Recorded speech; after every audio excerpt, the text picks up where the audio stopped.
Nos acercamos a la celebración de Shavuot y creo que es propicio hablar un poco en relación a no al hecho de recibir la Torá, que de alguna forma, entendidos o no, creo que se participa dentro de la celebración, dentro de la convocatoria. Pero el punto importante y lo que realmente debemos tomar en cuenta es que estar en la celebración, y la cual representa la forma de recibir esa voluntad del Señor expresada en letra, de recibir esa Torá, es un compromiso. Un compromiso que dentro de la Torá nos explica que viene a ser un pacto. Un pacto donde el Señor da una palabra, da una instrucción, y dependiendo de la actitud de la persona frente a esa instrucción, entonces será vista como su hijo y él será su Señor. Así que veo conveniente que cada uno pudiera revisarse, ¿no? Y pudiera evaluar qué sucederá, qué se va a hacer luego de recibir la Torá.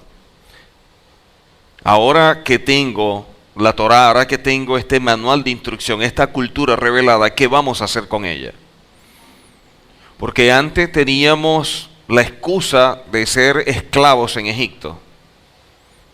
Ahora ya no solamente que hemos sido liberados, sino que tenemos algo que nos direcciona, como una especie de brújula espiritual. Y entendido que las personas que recibieron la Torá en Sinaí, al recibirla no se transformaron en la gente perfecta ni nada por el estilo, pero sí tener una dirección que les ayude a alcanzar esa perfección. Quiere decir que empieza un proceso, y qué tan entendido estamos de vivir ese proceso. Este proceso conlleva a que la obediencia es lo más importante, lo que el Señor espera en nosotros, porque así demostramos qué tan importante y quién es Él en nuestra vida. Y a través de la obediencia es que podemos pasar de una etapa a otra en base a las demandas propias de la etapa que se vive. Superada esa etapa, a través de la obediencia se pasa a otra, y en esa nueva etapa, nuevas vivencias y nuevos requerimientos por parte del Señor. El asunto es que obedecer, vemos en la Escritura que al mismo Mesías, poder alcanzarlo, tuvo que padecer. Y en el caso nuestro, ya que vivimos, crecimos y nos formamos en una cultura totalmente diferente, genera conflictos. Y estos conflictos, ¿cómo los vamos a enfrentar? ¿Cómo superar todo lo que genera? Y de allí el tema que quiero abordar y poder enseñar algunos aspectos que considero importantes para este tiempo. Devarim capítulo 30, Devarim capítulo 30, versículos 15 y 16.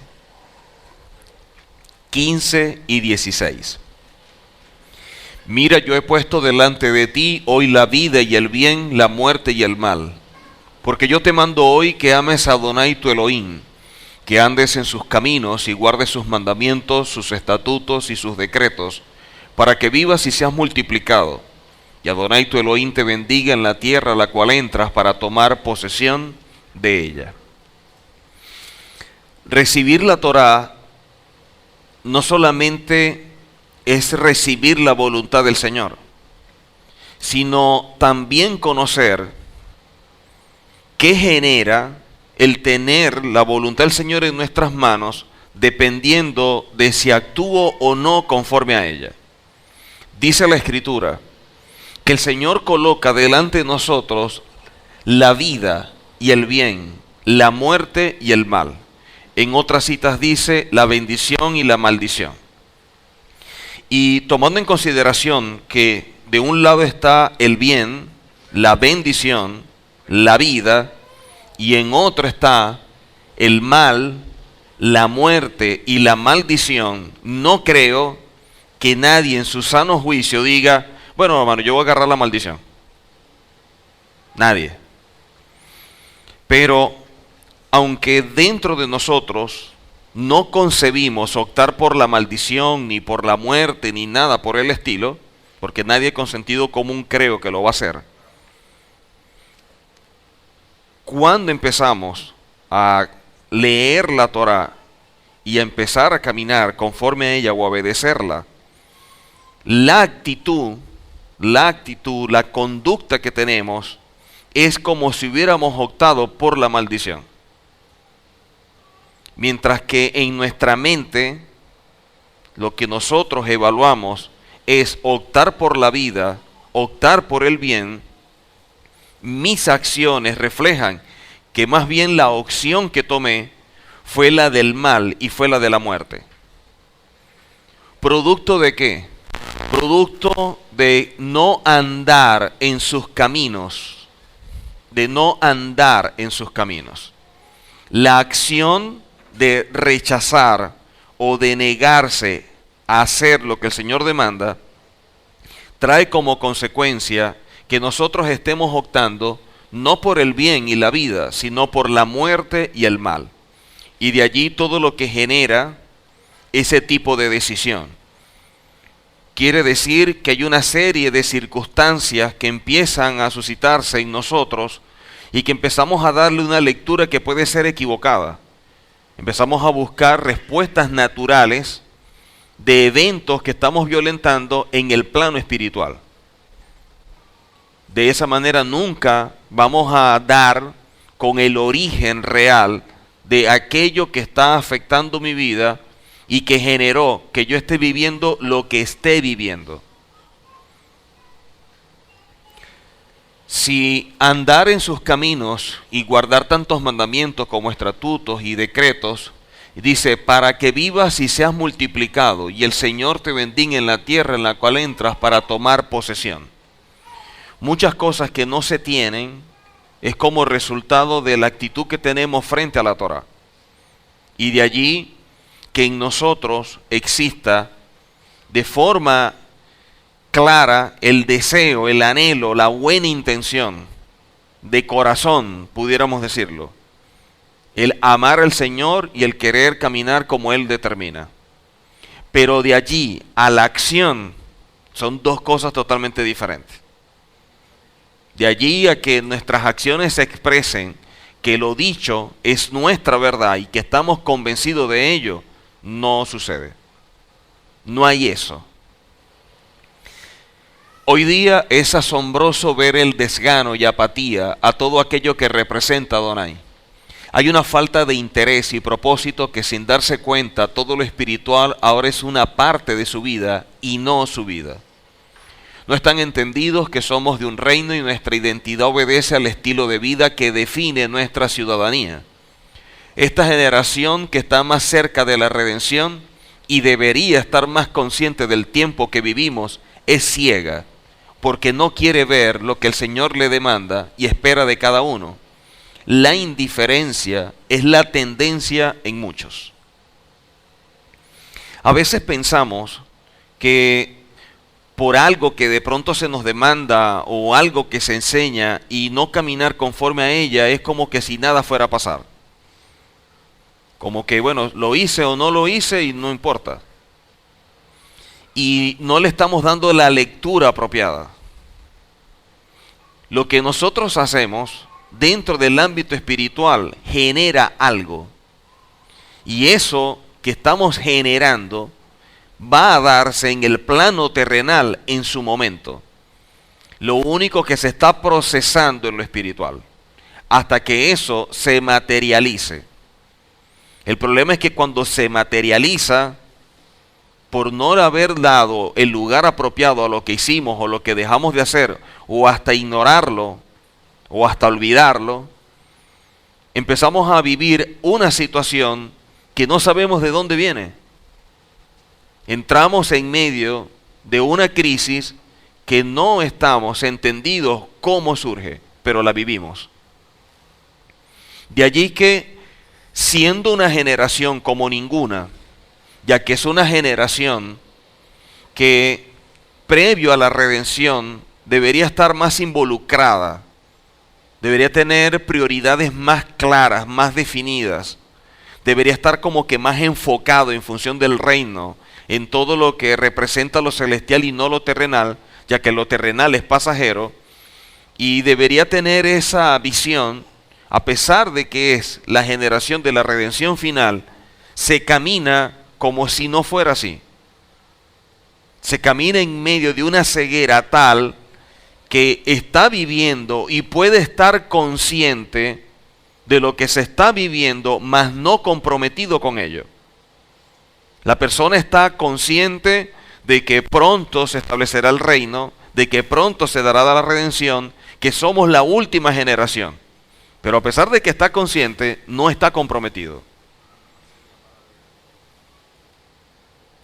Y eso genera ciertos paradigmas, ¿no? Cómo estar claro en el tiempo en el que estoy y no hacer nada en procura ni de ese tiempo ni de mi vida.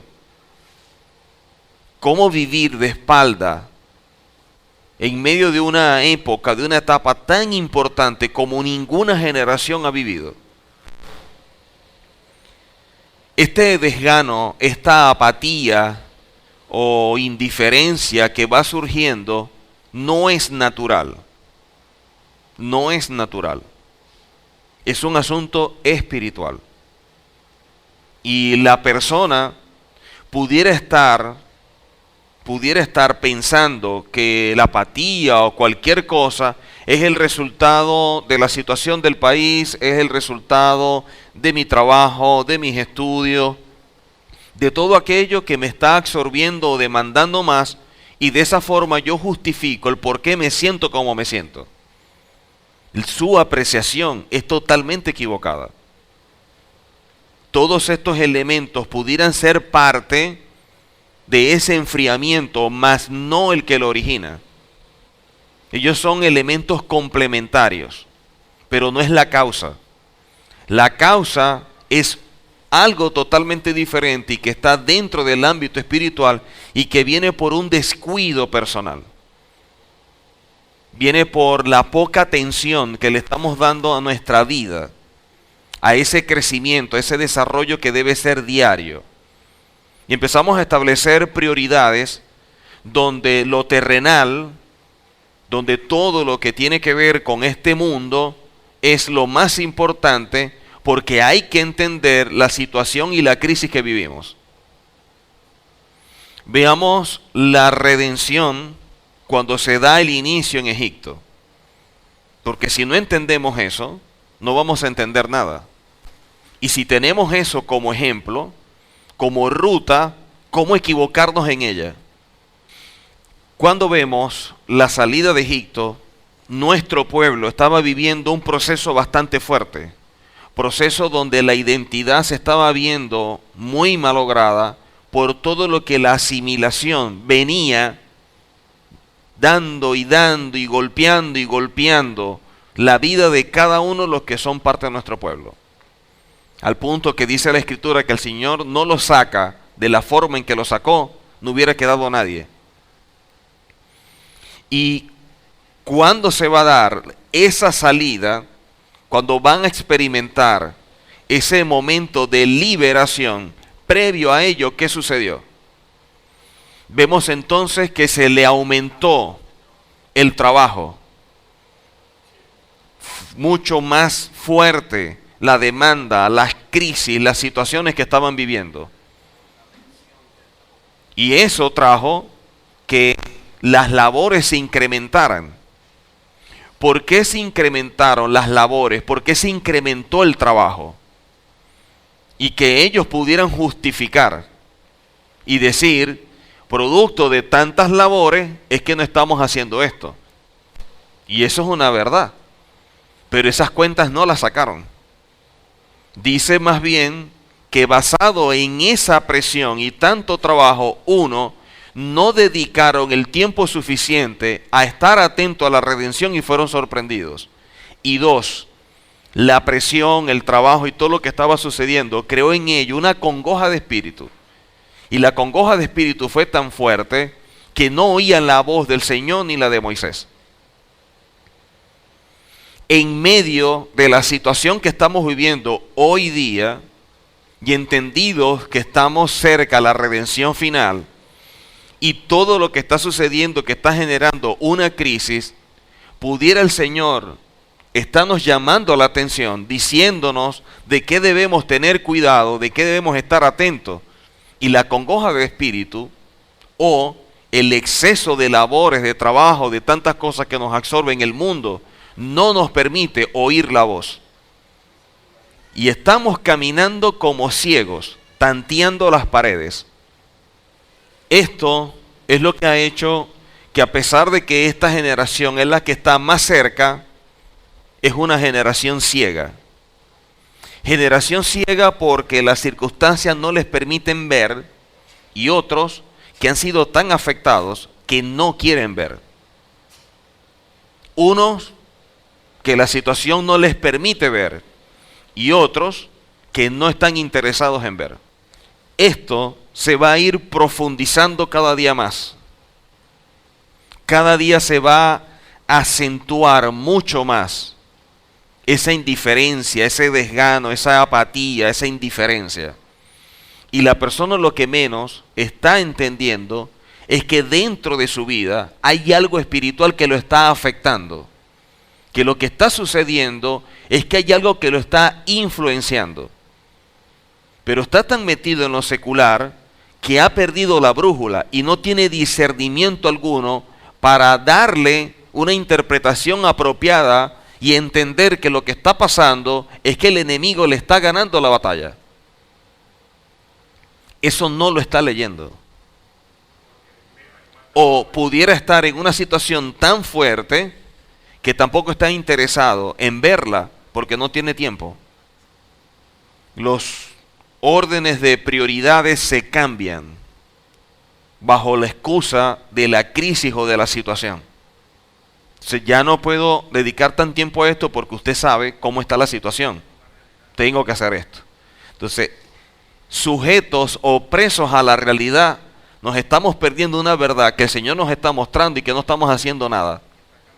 En muchas oportunidades, cuando se enseña siempre del pueblo de Israel, muchas veces uno, en medio de la trivialidad, diría yo, uno dice, oye, ¿cómo es posible que un pueblo que viera tantas cosas pudiera tener una cerviz tan dura? ¿Cómo vieron tantas cosas y todavía eran duros de servir? Oye, qué pueblo tan fuerte. Sin darse cuenta que su actitud puede ser igual o peor a ese pueblo cuando vemos los tiempos que estamos viviendo y la conducta que tienen en ese tiempo. Porque si ellos fueron liberados y eso se dio para experimentar la primera redención, ¿cuánto más para nosotros que vamos a experimentar la redención final? Pero ¿qué dice la Escritura en relación a estos tiempos? Será como en los días de Noé. La gente va a estar entretenido y un sinfín de cosas, pero no ven el entretenimiento o en los que están envueltos como un obstáculo, como un problema. No lo ven como algo que perturba, que interfiere su desarrollo espiritual, su superación personal. No lo ven como algo que viene a ser una maquinación del enemigo para dañar, para corromper el camino que usted está transitando. No lo están viendo como algo que lo perjudica. La realidad es tan impactante y causa en su vida tanto que lo está dando una lectura como si fuera algo normal, porque bueno, todo el mundo lo está viviendo, todo el mundo lo está experimentando, ¿cómo lo vamos a negar? Eso está reflejando el nivel de ceguera que la persona tiene. La ceguera que la persona tiene. Y allí es donde nosotros debemos tomar decisiones. Allí es donde debemos empezar a tomar decisiones. ¿Cuáles son las decisiones? Que uno puede estar detrás de la persona, ayudando, apoyando, empujando para que camine. Pero mientras más tiempo inviertas en que la persona camine y camine y camine, tú estás dejando de caminar y de crecer. La Escritura dice claramente hablando el Mesías, mis ovejas oyen mi voz y me siguen. Él no las va arriando. El compromiso es de uno en seguirlo a Él. No en que me estén motivando, alentando y empujando para que yo camine. Eso significa que no estoy convencido de esto. Y otro tiene que ser el factor externo que me motive a transitar algo que para mí debería ser lo normal y lo más importante. Y evidentemente, lleno de buena intención, se mantiene la actitud de querer ayudar, empujar, apoyar para que la gente pueda caminar sin darme cuenta que yo me estoy afectando porque estoy dejando de caminar por estar atento a otro. ¿Qué podemos leer de todo esto? Hermanos, que vamos a empezar a tomar decisiones y a asumir nuestro compromiso realmente con el Señor y decidir por nuestra vida y caminar. Porque queriendo ayudar a otro, se queda el otro afuera y con él también me quedo yo. Y aquí las buenas intenciones no cuentan. Tú amas tu vida, entonces trabaja en función de ella. Porque a veces queremos que otros caminen como yo camino, cuando lo que yo tengo es producto de una revelación, de una búsqueda, de intimidad, de una relación, de un tiempo con el Señor, de ese compromiso con el Señor. Y yo quiero que alguien camine como yo cuando no está buscando, ni tiene la intención de hacerlo, o simplemente no lo hace con la misma intensidad y pasión que yo lo hago. Eso es imposible. Este camino es personal. A pesar de que somos un pueblo y caminamos en colectivo, nuestra relación y transitar es personal. No depende de otro para caminar o dejar de caminar. Si otro se aparta, si otro se duerme, si otro no quiere o lo que sea, yo sí voy a seguir. Yo no tengo una motivación de caminar porque otro me está incentivando. Mi motivación es mi vida y sobre todo mi amor al Señor para entrar a ese reino. Y de pronto en este momento, ¿no? Uno lo evalúa acá como una enseñanza, uno toma nota y todo esto. Oye, sí, ese momento, bueno. Pero en verdad no estamos haciendo el análisis, no estamos profundizando realmente en la magnitud de lo que se está diciendo. A veces la forma de percibirlo pudiera ser como muy superficial, muy simple, cuando lo que se está diciendo es algo que es tan importante porque de esto depende su vida y la mía. Cuando uno empieza a enseñar esta verdad que impacta nuestra vida, uno quiere que todo el mundo conozca esta verdad. Y esta verdad se transforma como el hombre que vendió todo para comprar la perla de gran valor. Y para ti es una verdad tan contundente, para ti es una verdad tan impactante, que es que te cambia todo por completo. Y tú empiezas a hacer los ajustes y a ordenar, y en medio de conflictos y crisis que vives por los ajustes que tienes que hacer para reordenar tu vida y por redefinir muchas cosas, para darle el propósito apropiado, eso para ti es tan impactante que es como que no puedo tenerlo para mí solo, tengo que compartirlo con otro. Y cuando tú compartes lo que para ti es una verdad, tú ves la reacción de la otra persona y a veces te sientes triste o frustrado porque tú no ves que reacciona como tú esperabas que reaccionara. Pero eso también es un poco iluso de nuestra parte. Iluso que yo lo entiendo ahora porque es un asunto que se me reveló a mí, no al otro. El otro estaba tranquilo. Y hace años, motivar, ayudar, estar pendiente, hacer y brindar cualquier apoyo a todas estas personas para que caminen y estar pendiente y seguirlos impulsando, y eso yo lo hacía. Ya no, porque si la persona no se ama ni ama al Señor, ¿por qué yo lo voy a hacer? Y se irá fuerte. Podrá crear como que siento impacto emocional. Pero ¿cómo lo digo para que no se sienta tan fuerte? ¿Cómo yo puedo apreciar más tu vida que tú apreciar lo que tú eres? ¿Cómo a mí me importa más tu vida eterna y que a ti no te importe? Que yo esté más preocupado por tu salvación y que tú no. O sea, ¿cómo yo voy a sembrar en ti algo que no está? Yo sé lo que el Señor ha sembrado en mí, y lo cuido y lo riego y lo atiendo. Pero cuidar el jardín de otro, cuando el otro no está ni pendiente, ¿en qué me ayuda a mí? El deber de un maestro es enseñar. Enseñar, yo te enseño. De allí en adelante, lo que tú hagas es tu decisión, no la mía. Porque yo no puedo convertir a nadie. Yo no puedo sembrar en alguien una verdad, una búsqueda, pasión, entrega por algo. Porque eso lo hace el Señor. Y si el Señor no lo está haciendo en tu vida, por algo es que lo está haciendo. O por algo no lo está haciendo. Y eso yo aprendí a respetarlo. Eso es tu vida y te la voy a respetar. Si tu decisión es perderte, hermano, piérdase. Pero yo atendiéndote para que tú camines, yo estoy dejando de enseñar a 10 que sí quieren caminar. Aquella persona que se ama al Señor en mí va a conseguir un aliado. Lo apoyo, lo ayudo, camina, se esfuerza, se cae, lo levanto y chévere, pero está caminando. Pero aquella persona que no quiere dar un paso, yo le digo, dale, vamos a caminar, epa, dale, por aquí, lo ayudo. Y veo que está así, hermano, lo siento mucho, pero yo estoy dejando de caminar por usted, adiós. Chao, porque es que te estás desgastando en alguien que no va a caminar, no va a hacerlo. Imagínate a Moisés, cuántas personas libera de Egipto y cuántas personas no fueron quedando en el camino. Y el que fue quedando y él tuvo que seguir. Si él se iba a poner triste, deprimido por todo lo que estaba viviendo, hubiera sido muy complejo.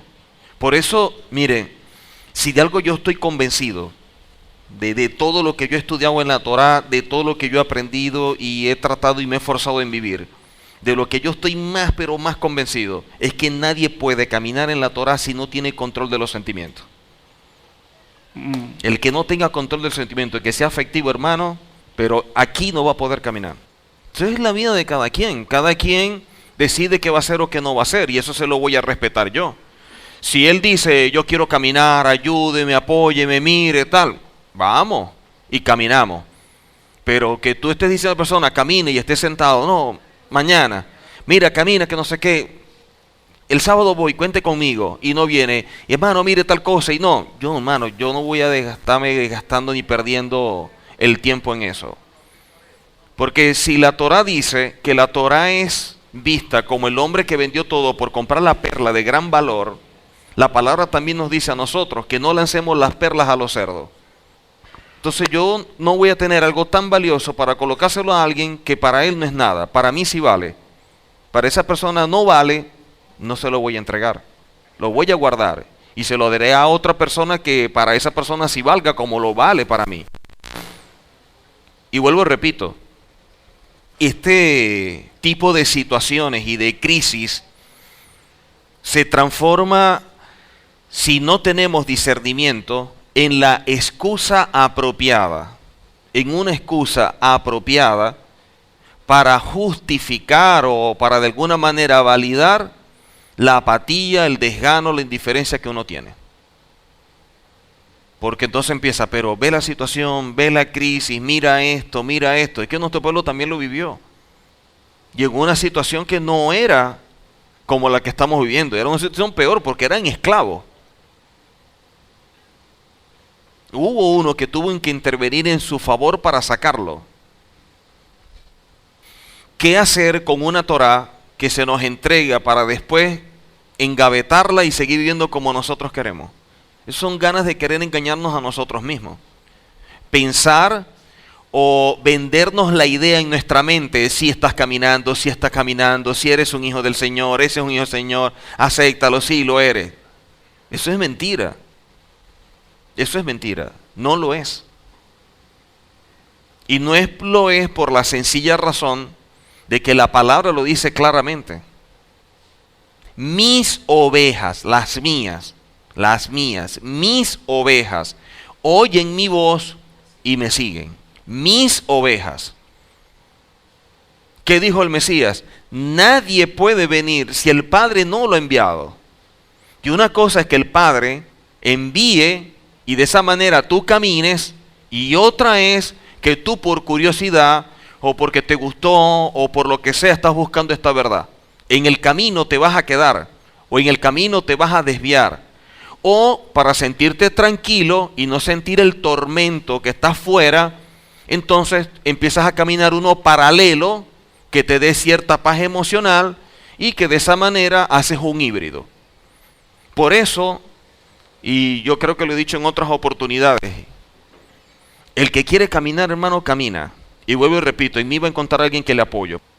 Entonces, hay un tiempo en el cual nosotros podemos motivar y ayudar y dar los empujoncitos y el apoyo y las palmaditas para que la gente... Hermano, pero vamos a estar toda la vida en eso. ¿Cuánto estamos dejando de avanzar por ayudar, por motivar, porque el otro camine, porque el otro avance? Y a lo mejor, el tiempo que tú estás invirtiendo en apoyar a este, hay alguien que a lo mejor está orando y pidiéndole al Señor que le muestre esta verdad. En el momento en que tú sueltes a este, el Señor va a colocarte a ese y va a ser la respuesta como el caso de Cornelio. Que el Señor le dijo, ve, agarra y ve para la casa de fulano. Yo vengo para acá porque el Señor me dijo, y Él está viniendo porque es la respuesta a mi oración. ¿Cuántos Cornelios no hay por ahí? ¿Cuántos? Y estamos pendientes de uno y de otro y del otro. No. Y por eso uno no los deja ni de apreciar ni nada por el estilo. Yo los saludo, chévere y todo. Pero esa es su vida. Así de fácil. Esta vida es pasajera. Esto es pasajero. La verdadera vida, la vida eterna es en el reino y después. Por eso es que vuelvo y lo repito. Nadie que no tenga control de sus sentimientos puede caminar en la Torá. Los sentimentales, los emotivos en la Torá se quedan afuera. No pueden hacerlo. Porque la primera demanda que te dice el Señor es que la Torá tiene que estar sobre tu corazón. Por eso es que el Señor dice, el que no deje padre, madre, hijos por mí no puede. Por eso es que le pidió a Abraham que sacrificara a su hijo. Las demandas del Señor son así. Porque en el camino del Señor lo que prevalece son los compromisos con los principios que Él tiene. Entonces nos acercamos a una celebración como Shavuot para recibir una Torá. Maravilloso. Pero ¿qué vamos a hacer con esa Torá? ¿Qué vamos a hacer con esa palabra?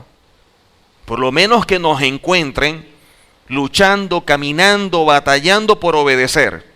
Y que no me encuentren por ahí entretenido, jugando, villando y haciendo cualquier cosa, o allí sentado como si nada, esperando a que alguien me motive. Por eso que dice la Escritura, bendito aquel que su Señor lo encuentre haciendo así. ¿Haciendo qué? Trabajando, caminando. Porque nadie puede pensar que cuando venga el Mesías lo va a encontrar perfecto.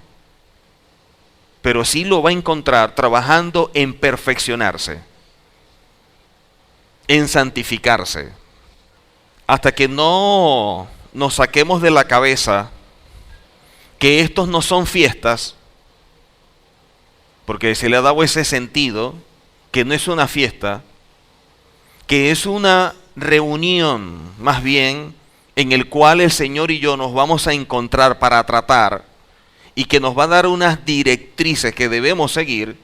Hasta que no se vea de pronto de esa forma, no creo que se camine de la manera correcta, porque se está trivializando. A veces se está más atento a el momento que a lo que se va a hacer después del momento. Es como aquella persona que está más atento al salón, los invitados, los mesoneros, los pasapalos, todo para el matrimonio, que lo que va a suceder después de ese día.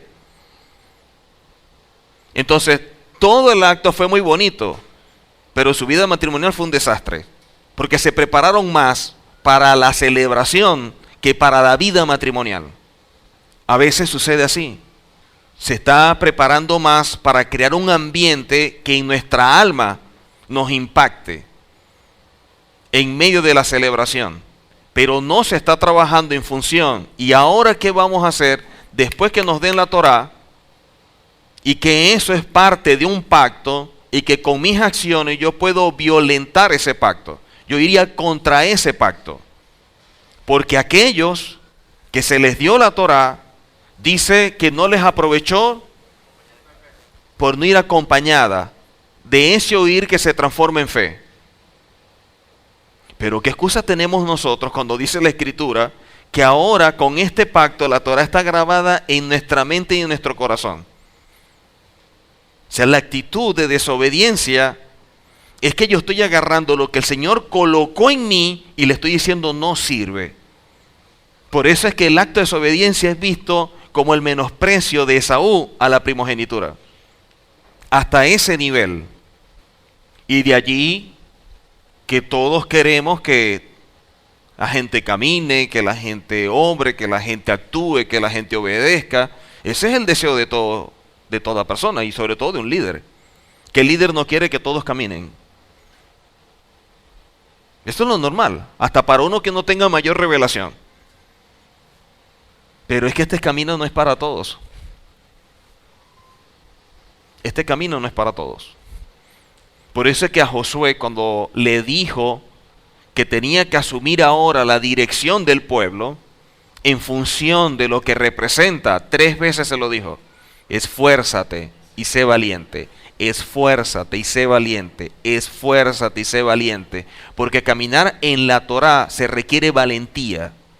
Valentía para asumir los retos, valentía para hacer las cosas conforme a lo que el Señor establece.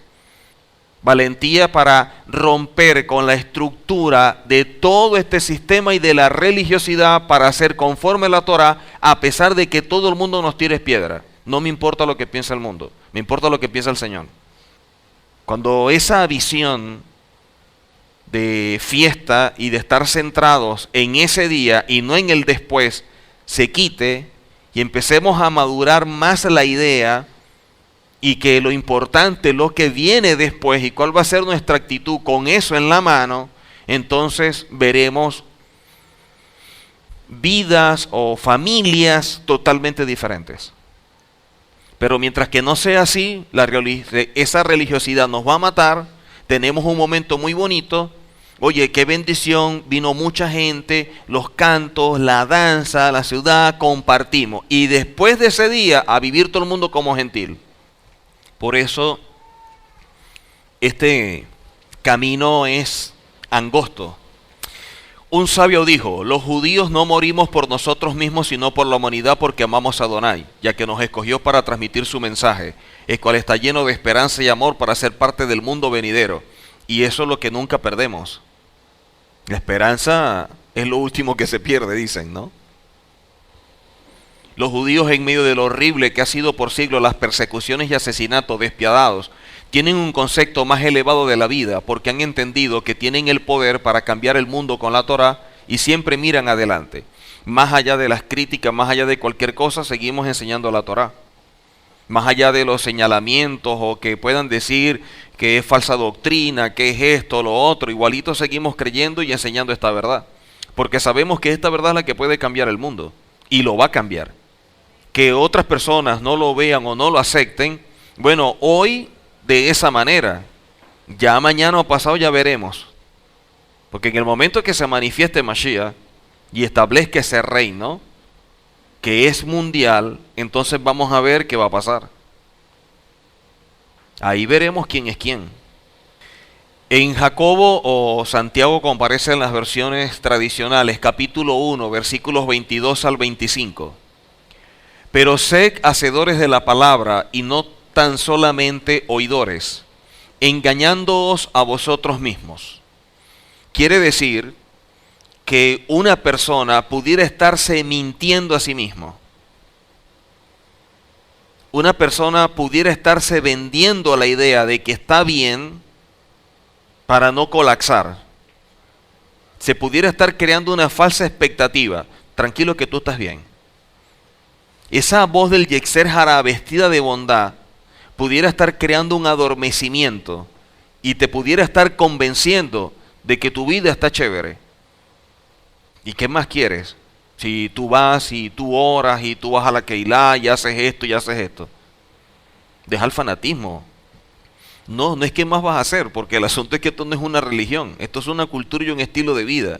Y el estilo de vida es eso, un estilo.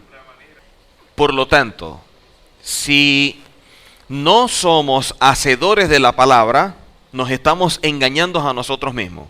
Quiere decir que nosotros no somos sinceros ni siquiera con nosotros. Nosotros no somos ni siquiera transparentes con nosotros mismos. Queremos enmascarar las cosas. Porque si alguno es oidor de la palabra, pero no hacedor de ella, este es semejante al hombre que considera en un espejo su rostro natural, porque él se considera a sí mismo y se va, y luego olvida cómo era. Mas el que mira atentamente en la perfecta ley, la de la libertad, y persevera en ella, no siendo oidor olvidadizo, sino hacedor de la obra, este será bienaventurado en lo que hace. Pero en esta cita, más allá del hacer o no hacer, una de las cosas que debemos nosotros tomar en consideración es esta parte de acá. Engañándoos a vosotros mismos. ¿Hasta qué punto yo me estoy engañando? ¿Hasta qué punto yo me estoy vendiendo una idea de falsa espiritualidad?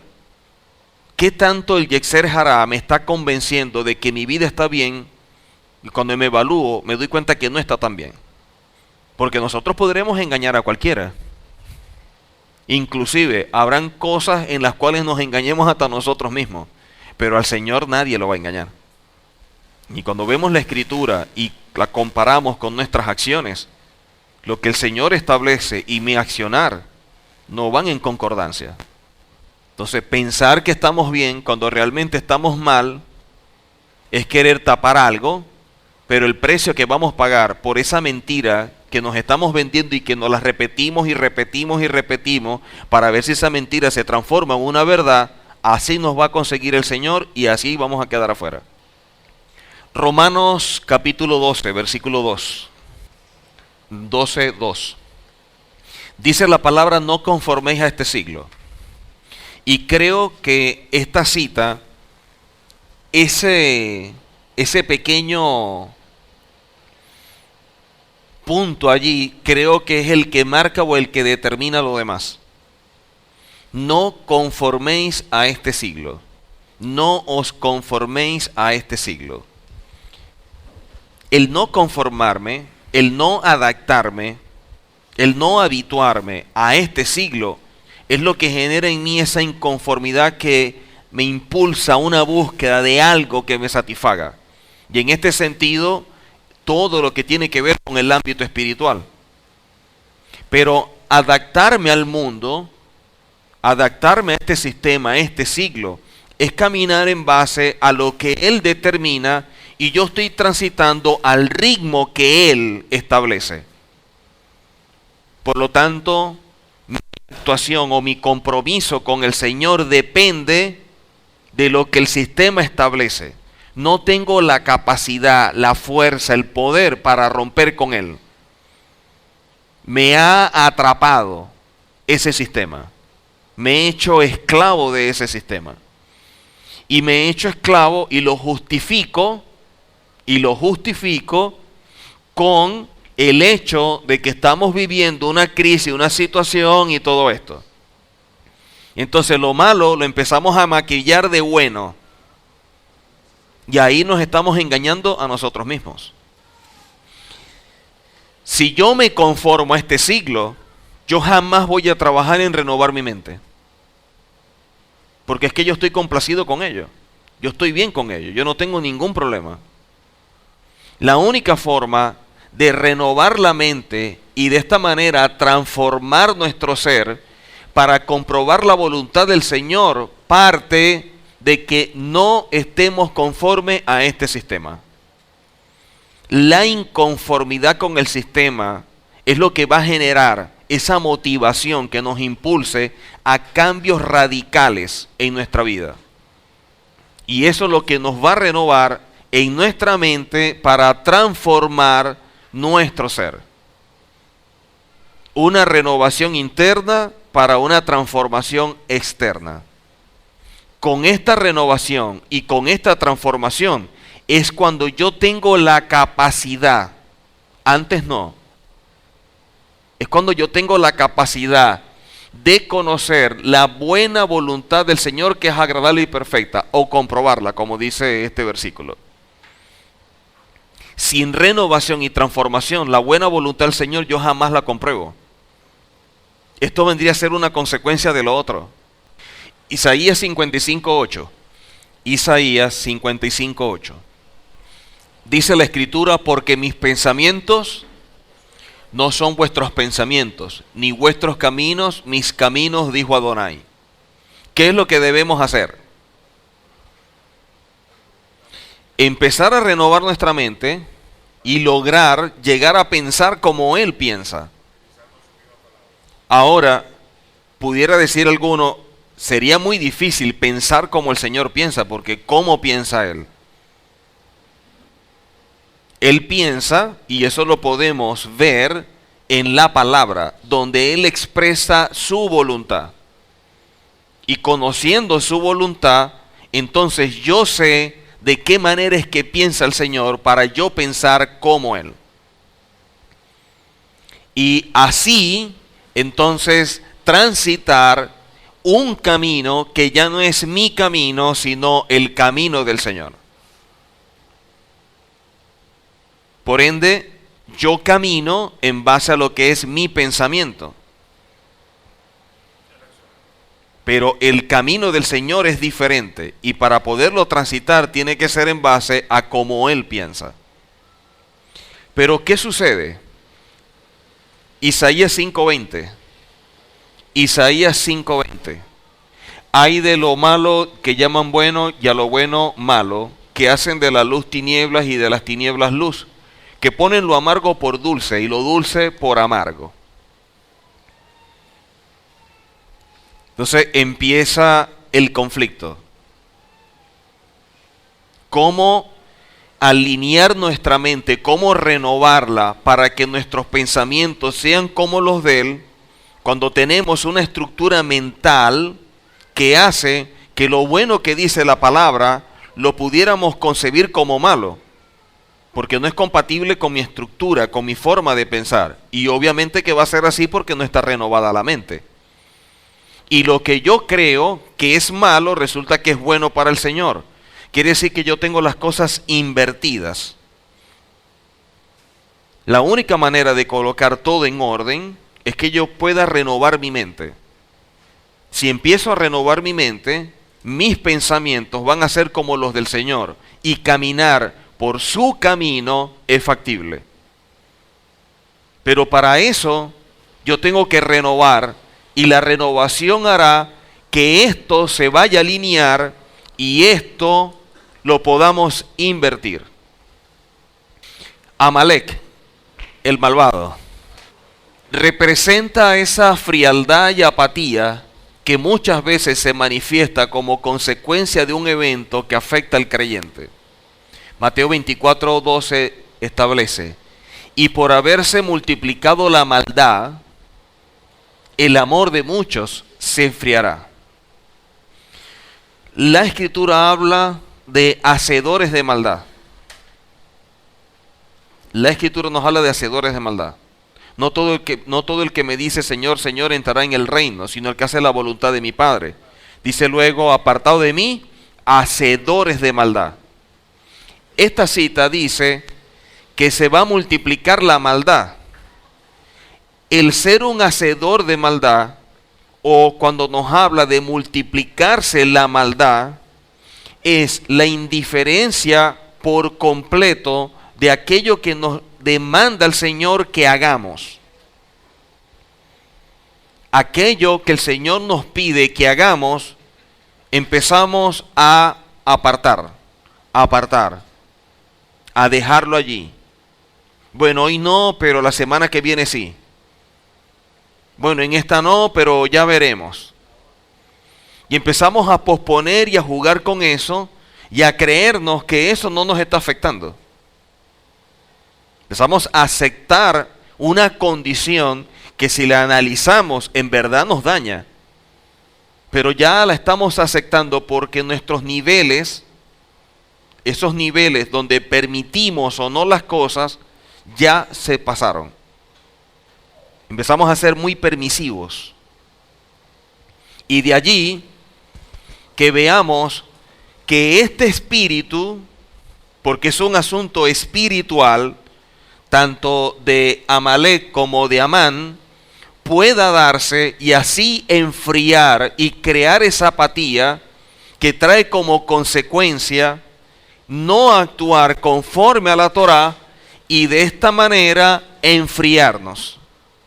Y una enseñanza lo confronta, lo quiebra y ahí toma una decisión y se acabó ese juego, ese doble ánimo y ese enfriamiento y asume por completo, pero de una forma radical.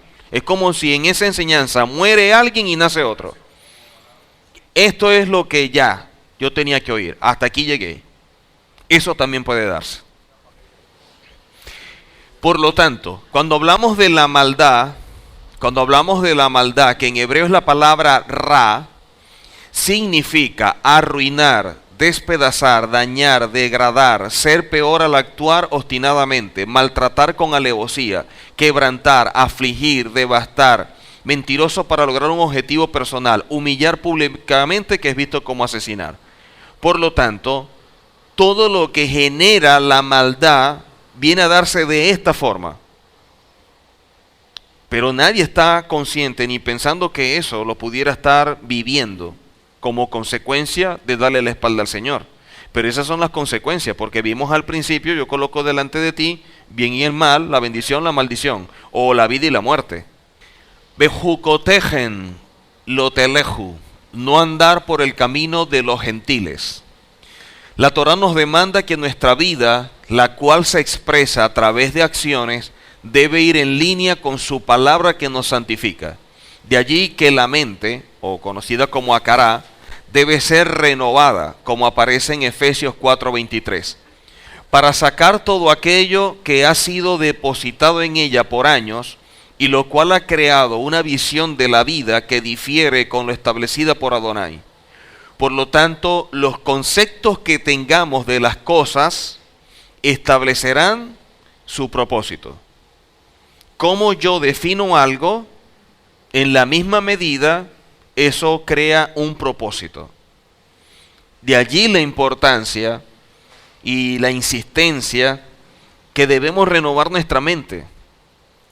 Y la mente solamente puede ser renovada cuando yo no me adapto más a este sistema. Cuando ya este sistema de este mundo unido al religioso ya me cansa. Ya yo no quiero saber más de él. Ya colapsé, no quiero saber más. Quiero asumir una vida espiritual tal cual como el Señor lo determina. Caminando y caminando en ese proceso de perfeccionamiento. A pesar de que pueda cometer errores, pero voy a caminar en eso. Voy a transitar por esa línea. Y eso es lo único que nos puede dar ese impulso adicional para crear esa visión mucho más apropiada de lo que es la vida y de lo que es el Señor para nosotros. Cuando se habla de la importancia de la obediencia, el rabino Agner Chokron nos dice: el cumplimiento de la Torá debe ser mediante la aceptación de una servidumbre, total. Y miren lo que dice luego. Y la completa anulación de cualquier deseo privado. Eso se llama en hebreo bitul. El bitul es el anular nuestra vida. Y cuando las personas tienen una estructura muy fuerte, se le llama bitul hayesh. La anulación del yo. Miren lo que dice. Una completa anulación de cualquier deseo privado, incluido el deseo personal de obrar bien o hacer más por alguien. El cumplimiento de la Torá nos demanda una servidumbre y una anulación al punto que nosotros debemos incluir esa anulación hasta por hacer un deseo o algo que sea bueno a nuestro criterio. El cumplimiento de la Torah nos demanda eso. Anularnos tanto que hasta queriendo hacer algo bueno en base a mi juicio, debo de dejar ese deseo. Por eso decía, uno ayuda, motiva y empuja y ayuda para que la gente camine. ¿No quiere caminar? Chao. Porque atendiendo a esta persona para que camine, tú estás dejando de atender tu propia vida. Tú estás descuidando tu desarrollo espiritual. Y no es más nada, y no hay algo más desgastante, no hay nada más desgastante que el hecho que tú no estés creciendo al nivel que deberías crecer. ¿Por qué? Por estar atendiendo a uno y al otro y al otro y al otro y al otro. ¿Qué va a suceder? Vas a colapsar. Vas a colapsar. Porque tú estás dando prácticamente tu vida para ayudar a otros sin valorar la tuya. Eso se llama suicidio espiritual. Tú te transformas en tu propio enemigo. Dice el rabino Agner Chokron, incluido el deseo personal de obrar bien o hacer más por alguien. Cuando uno cumple la Torah, hasta eso hay que anularlo. Hay una completa anulación de cualquier deseo privado, incluido anular cualquier deseo. Estás anulando cualquier deseo, incluido el deseo de obrar bien o hacer más por alguien.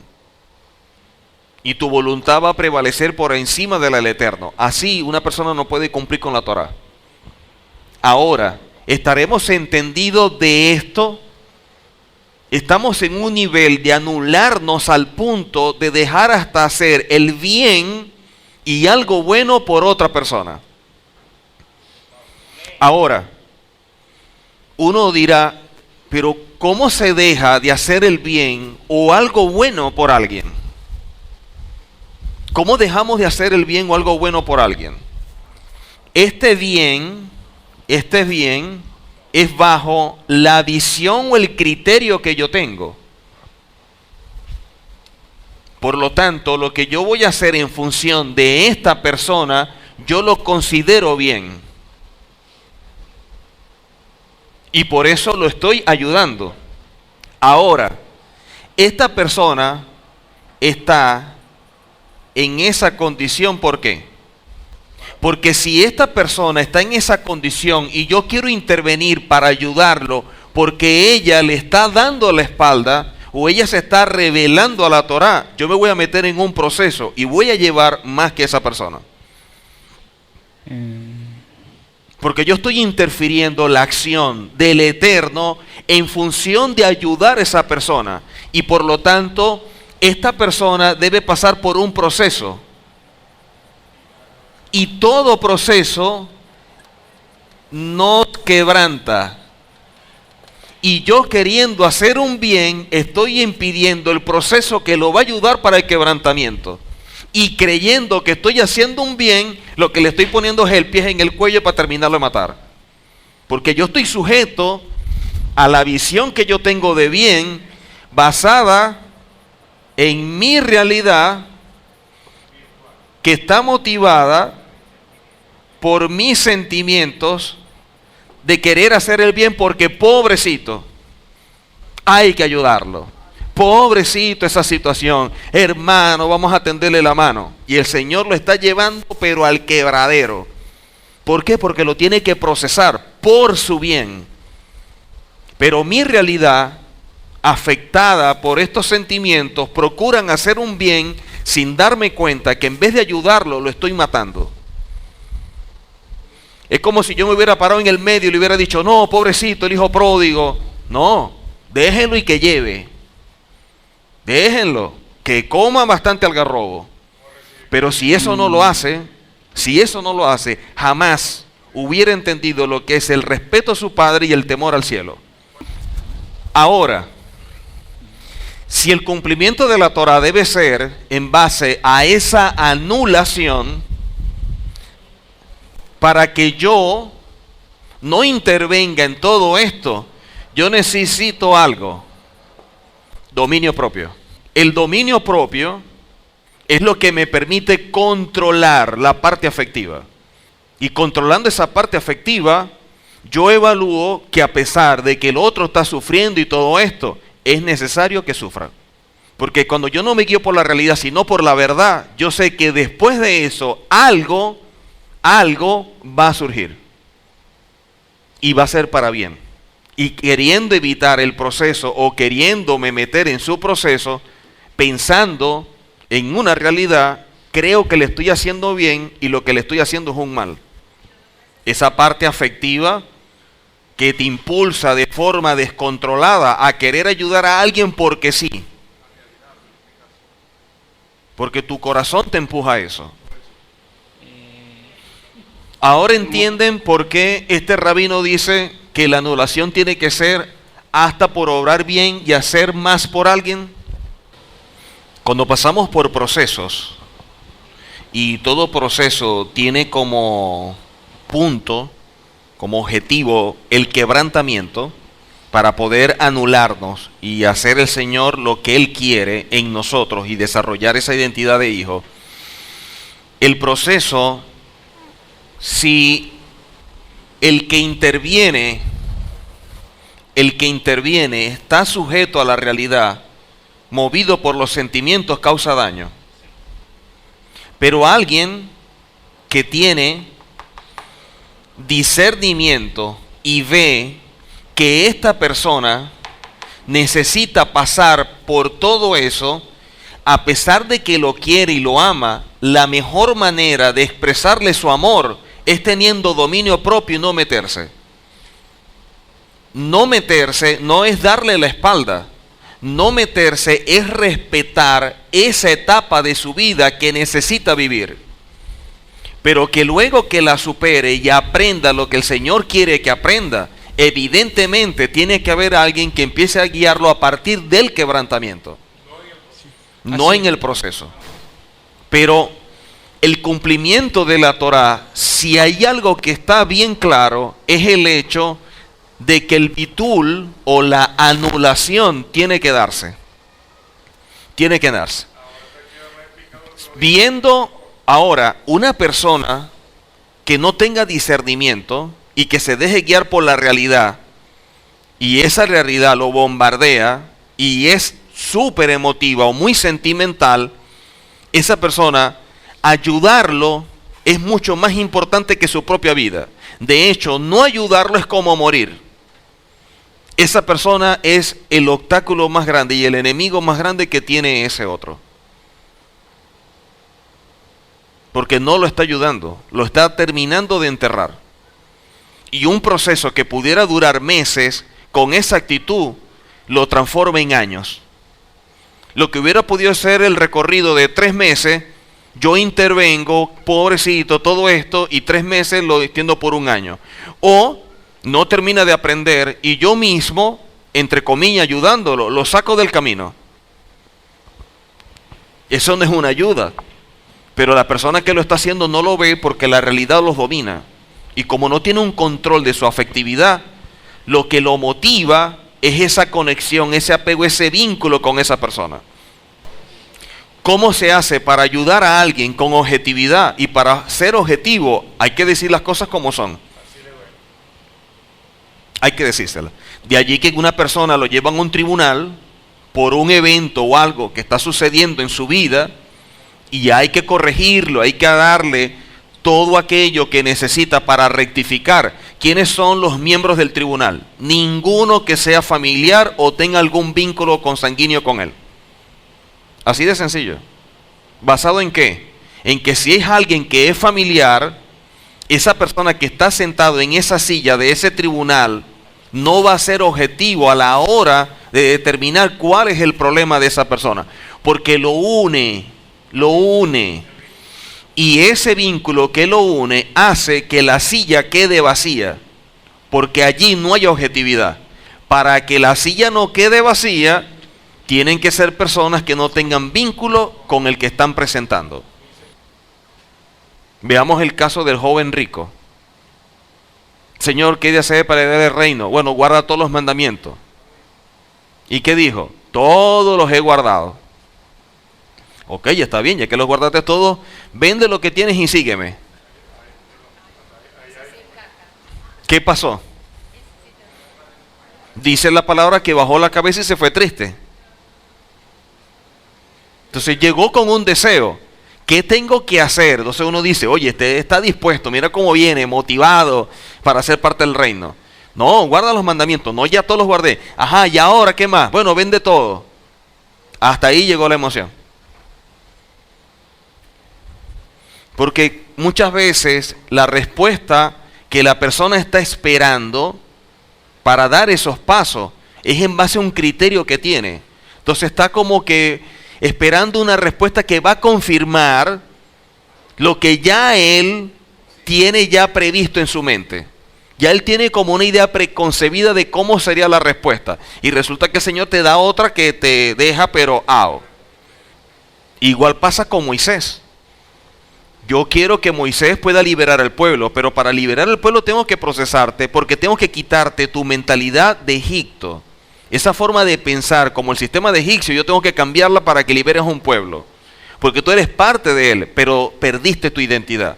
¿Qué hizo? Lo sacó, lo apartó de Egipto, procesa 40 años, ahora sí estás en condición de ir. Ok, cuando la persona recibe la Torá, es colocado en una posición espiritual al ser elevado. Si nos mantenemos en esa posición y subimos, o si después de este día que hemos recibido la Torá, con nuestras actitudes volvemos a caer. La obediencia mantiene a la persona en esa posición, la posición que fue dada cuando se entrega la Torá.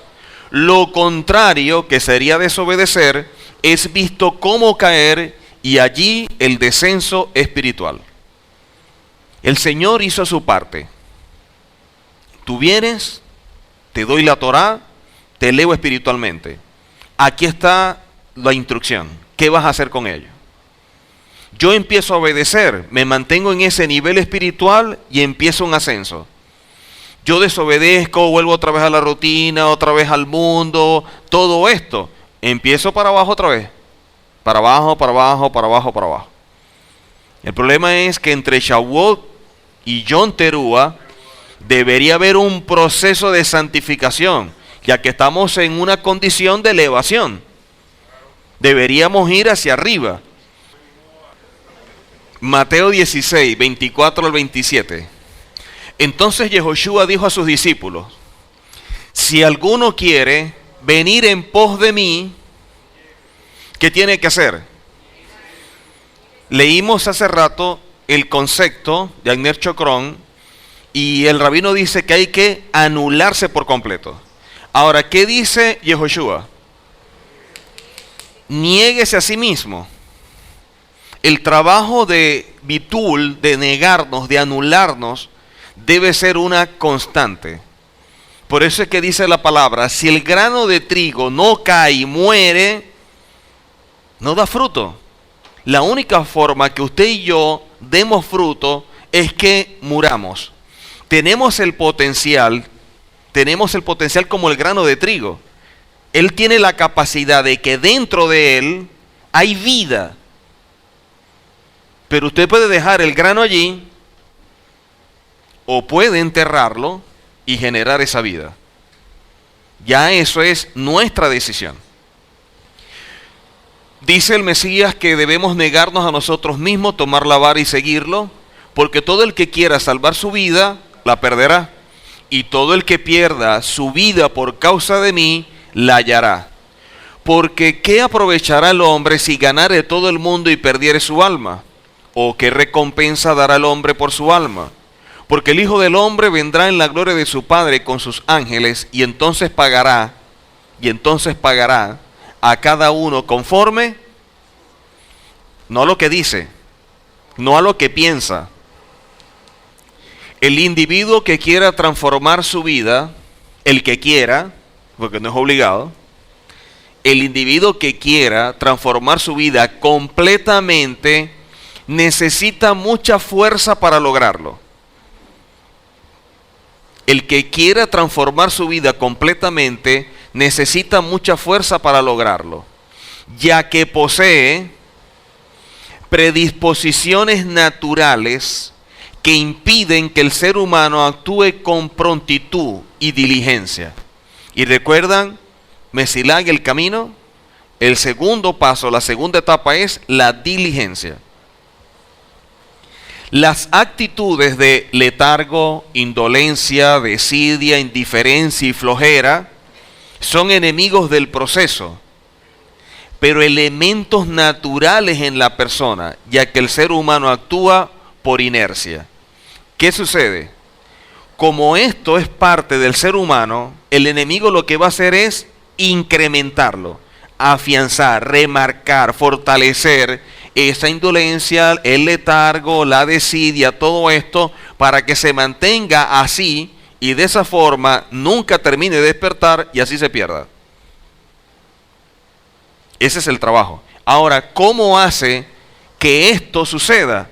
Bueno, yo voy a crear las condiciones en todo su entorno para que él esté enfocado en ese trabajo y no tenga tiempo para meditar su vida espiritual. Y en medio de todo este mover, no tendrá tiempo para oír la voz del Señor ni la voz de su líder. Y ahí sucumbe en medio de todo esto que lo está arrastrando y que no se da cuenta. Porque como es algo que es parte de él, no lo ve como un elemento que le pueda afectar, que lo pueda bloquear o que lo pueda dañar, porque es parte de su vida. Es parte de su vida. Entonces el enemigo lo que va a hacer es afianzarlo, darle más fuerza, darle más fuerza. Porque es una predisposición natural. Nosotros necesitamos un refinamiento espiritual y para ello pasamos por una serie de eventos que si somos entendidos nos daremos cuenta que debemos asumir los cambios necesarios y que Adonai demanda para que lleguemos a otros niveles espirituales. Lo explico. La escritura nos muestra que nuestra vida tiene que irse refinando. Lo que podemos llamarlo ese perfeccionamiento espiritual Shelemut. Shelemut es el perfeccionamiento espiritual. Para perfeccionarnos, nosotros necesitamos cambios en nuestras vidas. Cambios. Y estos cambios que son necesarios para llegar a ese nivel, pudiéramos nosotros entorpecerlos. Pudiéramos nosotros negarnos a ellos. ¿Qué va a suceder? El Señor va a crear infinidad de pruebas y circunstancias para golpearnos y golpearnos y golpearnos y golpearnos hasta que ese cambio se dé y yo supere ese punto. Si mi problema es A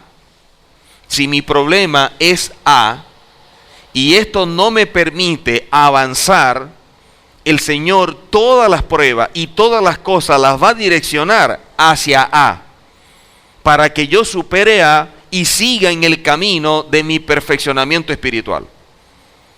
¿Qué sucede? Que vamos a ver que todo empieza a darse en función de un área de nuestra vida, y todo nos golpea allí, todo nos golpea allí, todo nos golpea allí, todo nos golpea allí. ¿Por qué no está golpeando? Porque eso es algo que tenemos que superar. Esa área hay que procesarla, hay que trabajarla. El Señor nos está diciendo que eso es un impedimento. Eso es una barrera que está allí, que no nos permite avanzar. Eso hay que quitarlo. Entonces yo le digo al Señor, bueno Señor, ayúdame, yo quiero crecer. Ok, y taca, y te da por aquí, te da por aquí, te da por aquí, te da por acá.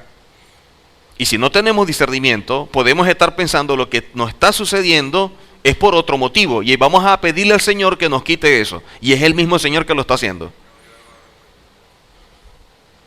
Entonces yo voy a estar, Señor, pero quítame esto, mira esta circunstancia. Y el Señor, ¿qué es lo que te va a decir? No, la circunstancia la estoy generando yo porque yo quiero que dejes de hacer esto. Porque esto es un problema en tu vida, no te permite avanzar. Entonces, ¿cómo te voy a quitar lo que yo mismo te coloqué?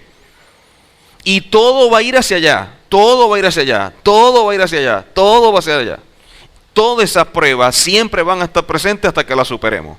No superamos esa prueba, morimos con ese golpe constante. Con ese golpe constante.